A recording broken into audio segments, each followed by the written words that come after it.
Buenas tardes, profesor y compañeros. El punto a tratar es el tema número 11, el reconocimiento.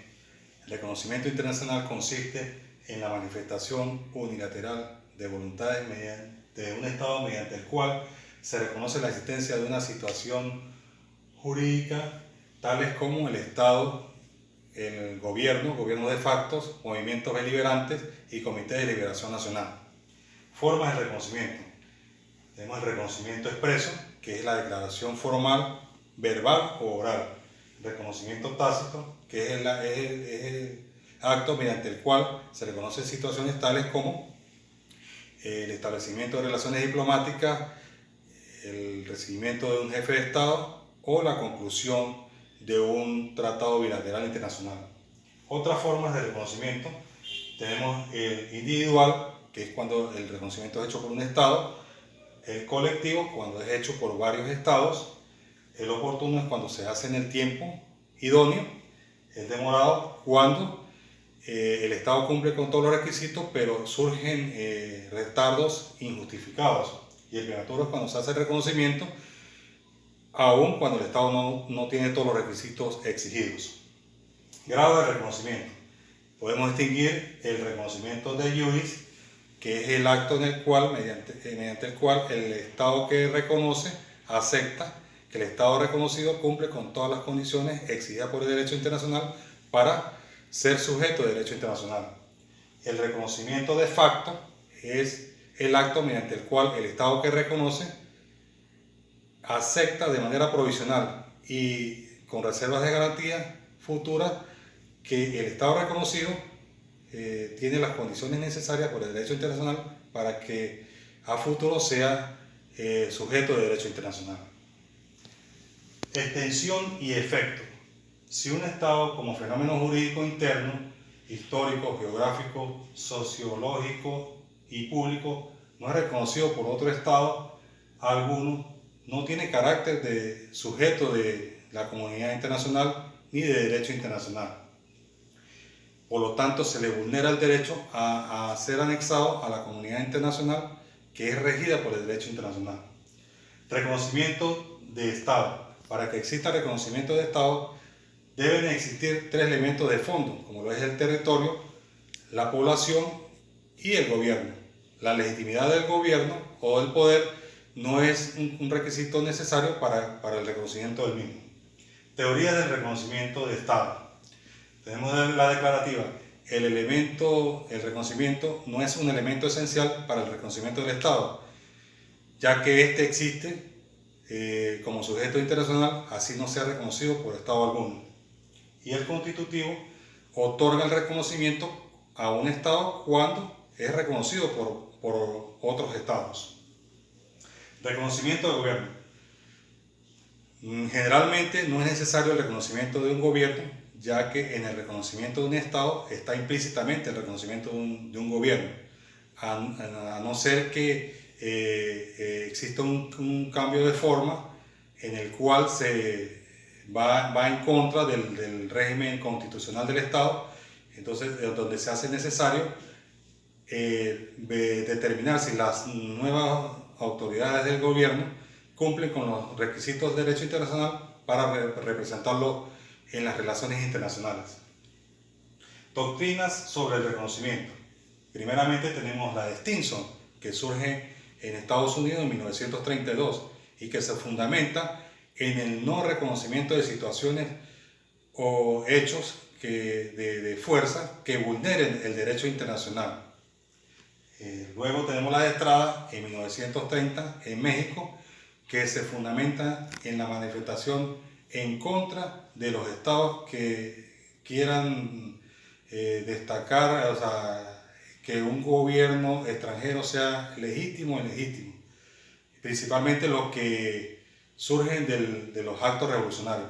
También se fundamenta en el principio de la no intervención en los asuntos internos y el derecho a la autodeterminación de los pueblos.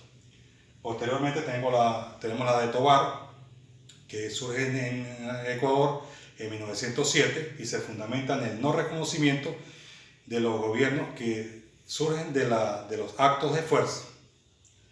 Y por último, la de Podesta Costa, en Argentina, que se fundamenta en lo que él llama el reconocimiento de la comunidad de fortuna, que nos da una solución política, jurídica, para resarcir los daños ocasionados al extranjero en las revueltas, en las guerras civiles y los demás actos de responsabilidad jurídica en las relaciones de los estados. Gracias.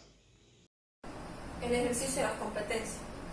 La soberanía de cada estado delimita las competencias que ejerce el mismo, independientemente de cualquier otro poder o autoridad superior. El estado, es decir, el gobierno, es el que ejerce la competencia sobre el territorio, que comprende el lugar, el espacio donde el estado va a ejercer su competencia. El territorio comprende el suelo, el subsuelo correspondiente, el espacio aéreo subyacente del territorio, las aguas que se encuentren dentro del territorio, como los ríos, los lagos, las lagunas, y los espacios marítimos adyacentes a las costas. También el Estado ejerce sus competencias sobre la población, que es el nacional, o los individuos sobre los que el Estado tiene derecho a ejercer sus competencias y aplicarles la norma. Existen excepciones a estas competencias donde el Estado las puede aplicar extraterritorialmente. Esto puede suceder sobre individuos, sobre personas que son del Estado, o sea, son soberanas. El Estado puede aplicar sus competencias que estén fuera del territorio, o sobre cosas o actividades que pertenezcan a la soberanía del Estado. En el caso del derecho interno, existen normas de derecho penal en casos particulares donde el Estado puede atribuirle un delito, puede atribuirle responsabilidad penal a un individuo que no sea nacional y a un delito que no se haya concebido dentro del territorio donde el Estado ejerce su competencia. Esto va pegado al derecho internacional, donde permite que estos delitos sean castigados cuando son de lesa humanidad, crímenes de guerra, piratería o genocidios, en los casos que se castigan esos delitos independientemente si la persona o el lugar donde se suscitaron esos hechos competen a la soberanía del Estado o no. Derechos de la igualdad soberana. En la Carta de las Naciones Unidas, en su segundo artículo, en el párrafo primero, establece que es una organización donde todos sus miembros poseen igualdad soberana. Posterior a esto, en la Declaración de los Derechos Internacionales establece que todos los estados poseen la misma igualdad soberana independientemente del orden jurídico, económico, social y político que tengan. Además que tienen los mismos derechos y deberes, y que el ejercicio de esta igualdad no compete a la capacidad que tenga cada uno para ejercerlo ni al poder que tenga cada estado, sino solamente un estado, por el hecho de existir, de ser una personalidad, se le confieren los mismos derechos y deberes y la misma igualdad soberana que cualquier otro estado.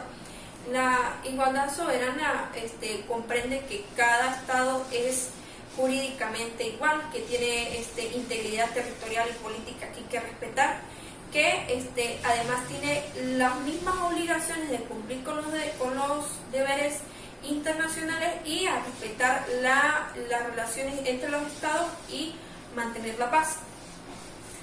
El derecho de independencia no es más que un principio en el cual ningún estado es subordinado a otro y posee una integridad territorial, pues este derecho es una garantía de que ningún estado puede depender de otro, ni jurídicamente ni de cualquier otro modo. Principio de la no intervención. El principio de la no intervención también está consagrado en la Carta de las Naciones Unidas y también en la Declaración de los Principios del Derecho Internacional, el cual establece que ningún Estado, por cualquiera que fuera la razón, no puede intervenir interna ni externamente en los asuntos de otro Estado. Tampoco un Estado puede fomentar conflictos de otros países hacia otros, ni aplicar medidas económicas ni de cualquier otra índole para intervenir el Estado. Hay excepciones a esto, claro está, como ya lo hemos visto, que es a través de las organizaciones multilaterales internacionales que se puede llegar a una intervención, pero siguiendo los procedimientos que dicta el derecho internacional. Ya no sería una acción unilateral de un Estado, sino una acción multilateral, no de un Estado como tal, sino de una organización que va pegado a lo que es el derecho internacional. La neutralidad. La neutralidad es una actitud que adopta un Estado frente a un conflicto bélico que tengan otros estados, donde el Estado decide mantenerse al margen, por lo cual se le atribuye deberes jurídicos, entre los que están lo que es la abstención y la imparcialidad. La abstención se refiere cuando un Estado adopta la neutralidad. En el modo de abstención es cuando el Estado no apoya de ningún modo, de ninguna manera, a los estados beligerantes, y pues el Estado respeta al Estado que ha tomado, los estados beligerantes respetan al que ha tomado esta posición. Ahora, la imparcialidad es diferente porque el Estado se mantiene neutral, pero no corta ninguna de las relaciones que tenga con los estados beligerantes y se le respeta la posición. Finalmente, hablando de las doctrinas Drago y Monroe, es necesario hablar primero de la Monroe, que la doctrina Monroe nace en Estados Unidos, quien el primer personaje que ideó la doctrina es John Quincy Adams. Y se le atribuye al presidente James Monroe en 1823. Esta doctrina pues es como una protesta a la colonización de los europeos en el continente americano, y se sintetiza esta doctrina con la frase América para los americanos, en que consiste que cuando un Estado europeo interviene de cualquier modo al continente americano, pues sería tomado como una agresión y tendrían que intervenir los Estados Unidos de América. Entonces, en 1902 nace la doctrina Drago por el ministro de Relaciones Interiores argentino, Luis María Drago, el cual, al ver una situación en Venezuela sobre que Reino Unido, Alemania e Italia imponen un bloqueo naval en Venezuela, porque el presidente en el momento, Cipriano Castro, se niega a pagar una deuda. Estados Unidos niega la aplicación de la doctrina Monroe. Entonces el ministro de Relaciones Exteriores, Luis María Drago, alega o genera la idea de la doctrina Drago, diciendo que no puede Estados Unidos negarse a aplicar la doctrina Monroe, ya que no solamente la doctrina Monroe aplica para conflictos bélicos, sino para cualquier otro tipo de intervención que hagan los estados europeos hacia el americano, y que no se puede aplicar bloqueos económicos a un país solamente por el cobro de una deuda. Ante todo, buenos días, mi nombre es Catherine Urdaneta, cédula de identidad 26.347.456, y hoy les voy a hablar sobre la continuación de mi compañera Kelly, que en este caso vendría siendo ¿qué son órganos centrales? Los órganos centrales son un conjunto de departamentos o ministerios que se encargan de la organización de lo que es la administración general del Estado como tal, ya sea de manera individual cada uno de ellos o de manera grupal. Son un sector homogéneo que se realiza a través de una actividad administrativa. Entonces podemos decir que los órganos centrales son creados para regular la forma de gobierno, y su esencia vendría siendo que tiene la existencia en el Estado y se encuentra en la vértice de las organizaciones estatales en estado o situación de paridad jurídica. Podemos decir entonces que este es un órgano constitucional que, en su sentido más estricto, la Constitución permite que él contemple más allá de esta, como lo establece la doctrina italiana, en la que da a conocer que se pueden ver o pueden existir otros tipos de órganos a las cuales denominadas según la doctrina italiana como la relevancia constitucional, que no es algo coexistente o que no es algo esencial para el tipo de gobierno, pero que también existe. ¿Cuáles son los órganos constitucionales? Dentro de los órganos constitucionales tenemos, número 1, el jefe de Estado; número 2, la Cámara Legislativa; número 3, los órganos legislados a la cabeza del Poder Judicial; y número 4, los estados que existen en el tribunal, a la cabeza del Tribunal Judicial. ¿Cuáles son los órganos y las organizaciones de las relaciones internas y externas? Podemos decir que para que exista un órgano o organización de relación interna y externa debe existir una relación o una competencia relativa, es decir, que un Estado tenga relación con otro Estado o que exista un Estado que tenga un acto internacional o un acto de relación con otra nación o con otro Estado. Vendrían siendo los órganos de relaciones internas el jefe de Estado, el jefe de ministro, el ministro de Relaciones Exteriores, el jefe de gobierno y el ministro de Relaciones Interiores.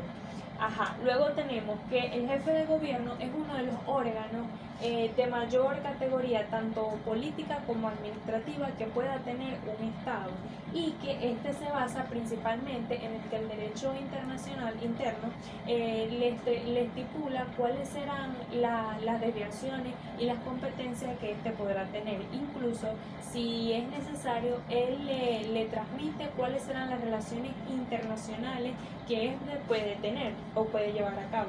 ¿Cuál es la función de los órganos y las organizaciones de relaciones internas? Principalmente la alta dirección de política exterior, la ratificación o la adhesión de los tratados, el poder de declarar o concluir tanto la guerra como la paz, la facultad de enviar o recibir agentes diplomáticos y sobre todo el nombrar los cónsules. Ahora sí bien podemos decir que este permite contemplar cuál es la voluntad que puede tener el Estado en frente a otros estados, cuál es la voluntad que el Estado tendrá en frente a otros estados que serán extranjeros.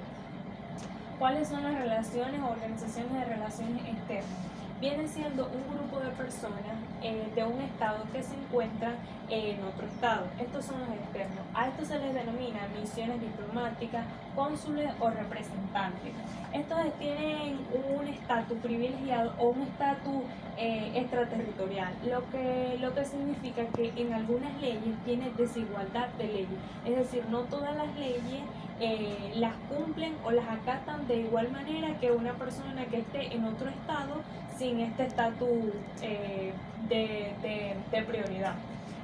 También podemos decir que su función principal es proteger lo que son los intereses del país dentro de otro estado, y que sin salirse de los parámetros de los derechos internacionales establecidos. ¿Cuáles son los organismos internacionales? Los organismos internacionales son aquellas asociaciones voluntarias del Estado establecidas por acuerdos que son internacionales propios e independientes, es decir, ellos tienen la facultad muchas veces de realizar acciones siempre que no se salgan de los parámetros establecidos. Los organismos internacionales se dividen en duración, competencia, los semiplenos, los plenos, los de materia según su composición y los mixtos que tienen cada uno de ellos. La de duración son aquellos como la ONU que se determinan para un tiempo específico para que realicen alguna acción, y cuando ellos cumplen su cometido o cumplen su objetivo dejan de funcionar. Luego tenemos los de competencia, que son aquellos que son totalmente competentes y tienen totalmente competencia en la materia que están ejerciendo, es decir, no tienen que pedir ningún permiso o alguna voluntad para realizar un acto. Tenemos los semiplenos, que son aquellos que, como su nombre lo indica, son semiplenos y no son totalmente plenos ni totalmente excluidos. Ellos deben pedir permiso para realizar alguna acción a cada uno de los miembros que se encuentren en el consejo de organismos que estén realizando. Tenemos los de materia, que son aquellos que se extralimitan a realizar una materia o un enfoque en específico, ya sea en materia económica o ya sea en materia de cultura, pero se enfocan en un solo punto o a llegar a un solo cabo. Luego tenemos las de composición, que son aquellos que están compuestos por estados soberanos principalmente, y los mixtos, que son aquellos que están compuestos por varios, que vendrían siendo los que están compuestos por municipios, por provisiones, etc. La representación ante organizaciones internacionales. La representación ante organizaciones relaciones internacionales se puede dar de dos maneras, que la manera activa y la manera pasiva. La manera activa es cuando el Estado, la manera pasiva es cuando el Estado toma la posición de recibir a otras personas que son embajadoras de X país. Y la manera activa es cuando estas personas van en función de cumplir algún tratado o algún convenio, teniendo en cuenta los bienes de este país que quieren resaltar o que quieren llevar a cabo. ¿Cuáles son los derechos internacionales del jefe de Estado? Los derechos internacionales del jefe de Estado principalmente es el goce que tiene esta persona dentro y fuera de su trabajo. Dentro del trabajo tiene los derechos que son las normas consuetudinarias internacionales, la inviolabilidad penal, la inmunidad de jurisdicción penal, la inmunidad de jurisdicción civil, etc. Y fuera de su trabajo también tiene otros tipos de derechos como la exoneración de impuestos personales, la exoneración de consumo y las exoneraciones similares, que son similares anteriormente mencionadas pero más comunes. Gracias.